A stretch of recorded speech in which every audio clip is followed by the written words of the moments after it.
السلام علیکم خواتین و حضرات۔ آج مرزا غالب کی جو غزل ہم اس محفل میں پڑھیں گے اس کا پہلا شعر ہے: بس کے دشوار ہے ہر کام کا آسان ہونا، آدمی کو بھی میسر نہیں انسان ہونا۔ دشوار کا مطلب ہوتا ہے مشکل۔ اس شعر کی بہت اچھی شرح کی ہے خواجہ حالف نے، تو خواجہ حالی کی ہوئی شرح ہی ہم آپ کی خدمت میں پیش کر دیتے ہیں۔ وہ کہتے ہیں کہ بظاہر یہ ایک بات معمولی معلوم ہوتی ہے، مگر غور سے دیکھا جائے تو بالکل نیا خیال ہے۔ دعویٰ یہ ہے کہ دنیا میں آسان سے آسان کام بھی دشوار ہے، اور اس کا ثبوت یہ ہے کہ آدمی جو عین انسان ہے اس کا بھی انسان بننا مشکل ہے۔ یہ شاعرانہ خیال ہے، جس سے بہتر ایک شاعر کا استدلال یا گواہی نہیں ہو سکتی۔ اب اس میں دیکھیے، معلوم نہیں خواجہ مرحوم نے اس شعر کے استدلال پر کیوں زور دیا، کیونکہ استدلال ہر لحاظ سے ایک معقول چیز ہے، یعنی آدمی ہر نوع کے اعتبار سے یقیناً انسان ہے اور حضرت آدم کی اولاد میں سے، لیکن انسان کی انسانیت کی جو حقیقی صفات ہیں وہ ہر آدمی کی نظر میں نہیں آتی، یعنی ہر آدمی کمال انسانیت کے درجے پر نہیں پہنچتا۔ تو یہ کہنا کہ ہر آدمی کو انسان ہونا میسر نہیں، کہ اس کے لیے کوئی دلیل لانے کی ضرورت نہیں۔ آپ جانتے ہیں انسان، ہم سب انسان ہیں، لیکن ہم کیا کیا کام ایسے نہیں کرتے جو ایک انسان کو ذرا بھی زیب نہیں دیتے۔ دنیا میں انسان بہت کم ڈھونڈے مگر ملے، یہ جنس تو بہت زیادہ ہے، لیکن حقیقتاً ناپید ہی سمجھیں آپ اس کو۔ اب اس کا اگلا شعر ہے: گریہ چاہے ہے خرابی میرے کاشانے کی، در و دیوار سے ٹپکے ہے بیاباں ہونا۔ گریہ کا مطلب ہوتا ہے رونا، اور کاشانہ کہتے ہیں گھر کو، اور بیاباں کہتے ہیں ایسی جگہ کو جہاں پر کوئی آبادی نہ ہو، یعنی جو بالکل ہی ویران ہو۔ تو وہ یہ کہتے ہیں کہ رونے دھونے کی کیفیت یہ ہے کہ معلوم ہوتا ہے کہ یہ میرا گھر برباد کرنے کے درپے ہے، اور در و دیوار سے صاف نمایاں ہوتا ہے کہ یہ سیلاب میں رونے پیٹنے کی یہ بہہ جائیں گی اور یہ ختم ہو جائیں گی، اور میرا گھر ایک ویرانے کی جگہ لے لے گا۔ اب یہ اس سے زیادہ بہتر اور اس سے زیادہ اچھی شرح اس شعر کی اور کوئی ہو نہیں سکتی، نہ اس کے معلوم ہو سکتے ہیں۔ شعر دیکھیے کہ آپ جانا ادھر اور آپ ہی، معذرت چاہتا ہوں، وائے دیوانگی شوق کے ہر دم مجھ کو، آپ جانا ادھر اور آپ ہی حیراں ہونا۔ وائے کا مطلب یہ ہوتا ہے، اس کو ہائے کے معنوں میں آپ سمجھ لیجیے، اور دیوانگی شوق یعنی عشق کا جو جنون ہے، یہ اس کی بات کر رہے ہیں۔ تو کہتے ہیں کہ میں اپنے جو میرا جنون عشق ہے اس پر افسوس کے سوا اور کیا کر سکتا ہوں۔ یہ ہر وقت اور ہر سانس لینے میں مجھے مجبور کر کے میرے محبوب کی طرف لے جاتا ہے۔ میں جاتا ہوں اور پھر مجھے بڑی حیرت ہوتی ہے۔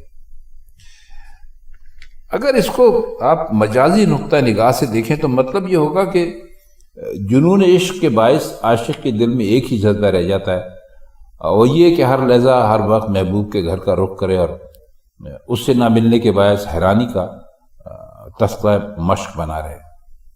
اور حقیقت کے نگاہ سے اگر دیکھیں تو مطلب یہ ہوگا کہ ہر لحظہ اس ذات کا رخ کرتا ہوں جو کہ اللہ تعالیٰ کی ذات ہے، لیکن میرے اندر جو خامیاں ہیں اور جو خرابیاں ہیں ان کی وجہ سے میں وہاں تک نہیں پہنچتا ہوں اور حیران ہوتا ہوں۔ حیران ہونے سے مراد یہاں پر پریشان ہونا آپ لے سکتے ہیں۔ اس کا چوتھا شعر ہے اس غزل کا کہ جلوہ از بس کے تقاضائے نگاہ کرتا ہے، جوہر آئینہ بھی چاہے ہے مشگاں ہونا۔ آئینہ سے مراد یہاں پر ان کی یہ والا آئینہ نہیں ہے جو عام ہوتا ہے، بلکہ فولاد کو بہت زیادہ چمکا کے اگلے وقتوں میں اس کو جب اس میں بہت چمک ہو جاتی تھی تو اس کو آئینے کے طور پہ استعمال کرتے تھے، تو مرزا کی مراد اسی آئینے سے ہے۔ اور جوہر کہتے ہیں کہ آئینے کو سیکل کیا یعنی تیز کیا جاتا ہے تو اس میں خط سے پڑھتے جاتے ہیں، جنہیں جوہر آئینہ کہتے ہیں، یعنی ایک ایک خط بال سے مشابہ ہوتا ہے، لہٰذا انہیں مشگاں سے تشبیہ دی۔ مطلب ہے جب آئینے کو بہت زیادہ جب تیز کرتے ہیں، چمکاتے ہیں، تو وہ اس میں چھوٹے چھوٹے سے بال پیدا ہو جاتے ہیں۔ اب خواتین حضرات، مسئلہ یہ ہے کہ آج کل تو یہ آئینے ہیں ہی نہیں، تو ہم اب آپ کو ان کی کیا مثال دیں، کیونکہ یہ آئینے تو سچ بات تو ہے کہ ہم نے بھی نہیں دیکھے، ہم نے بھی صرف ان کے بارے میں کتابوں میں ہی پڑھا ہے۔ بہرحال شعر کا مطلب ہے کہ محبوب کا جلوہ حسن مجھے حکم دے رہا ہے کہ مجھے دیکھو، کیونکہ میں اور صرف میں ہی دیکھنے کے لائق ہوں۔ تو یہ سن کر جو فولادی آئینہ تھا، اس کے جو جوہر ہیں، جو بال ہیں، ان میں بھی ایسی کیفیت طاری ہو گئی کہ وہ آئینے کی آنکھ پر مشگاں بن جانا چاہتے ہیں، یعنی مشگاں کہتے ہیں پلک کو، اور مشگاں پلکیں، تاکہ حسن کی دید سے لذت پا سکیں اور جو تقاضائے دید ہے اسے پورا کر سکیں۔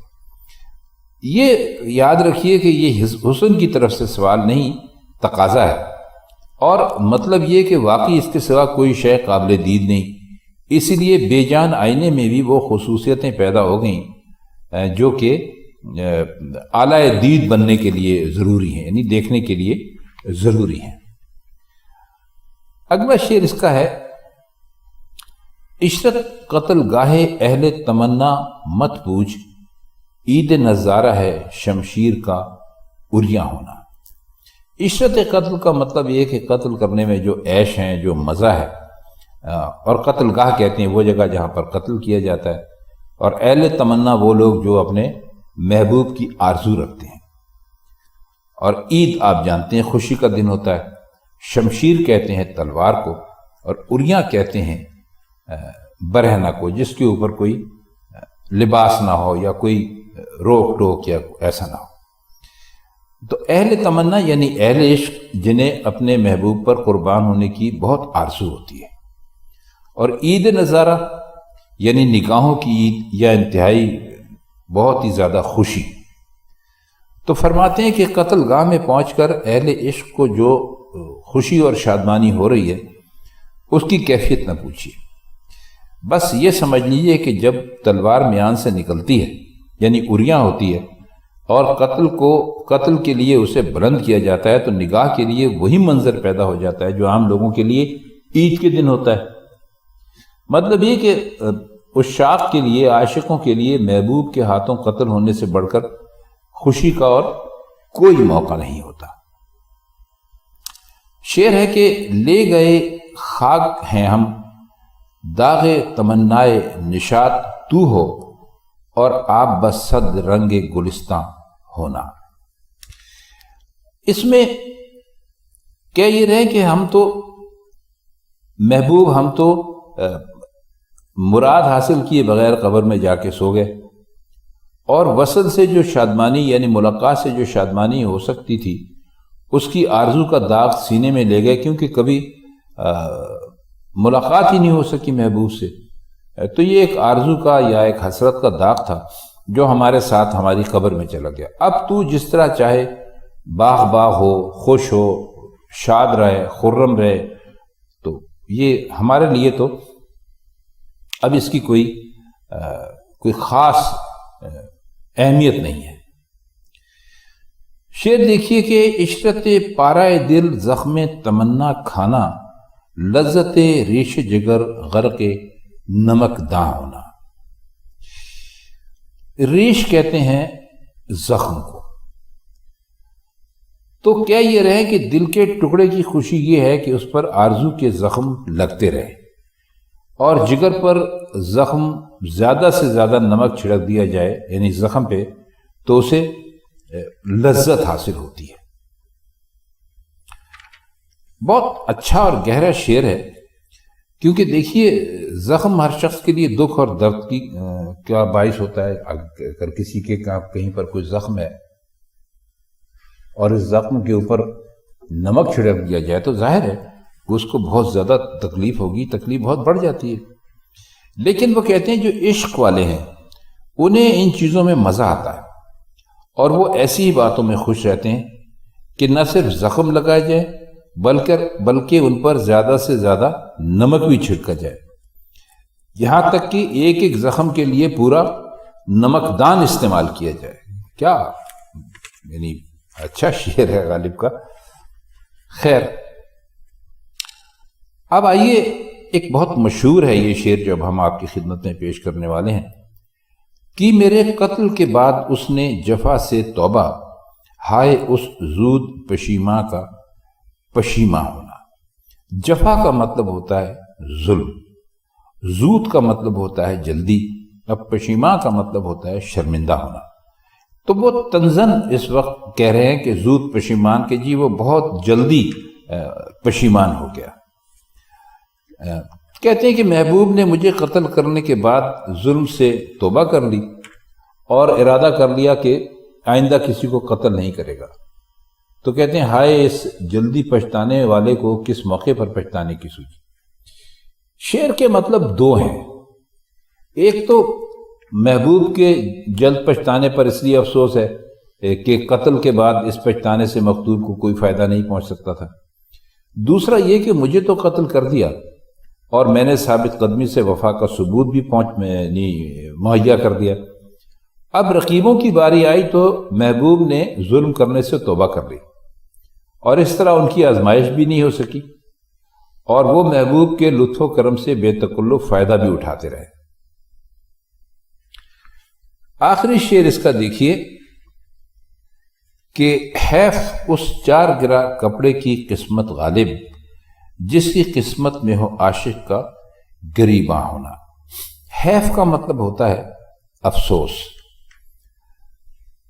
تو کہہ یہ رہے ہیں کہ اپنے آپ کو، یعنی اس شعر میں مرزا غالب نے اپنے آپ ہی کو مخاطب کیا ہے، تو کہہ رہے ہیں کہ غالب اس چار گرا کپڑے کی قسمت پر جتنا بھی افسوس کیا جائے کم ہے جس کی قسمت میں عاشق کا گریبان ہو، کیونکہ عاشق تو اپنے شوق میں یا اپنے جوش محبت میں اپنا گریبان پھاڑتا رہتا ہے اور اس کی دھجیاں اڑتی رہتی ہیں۔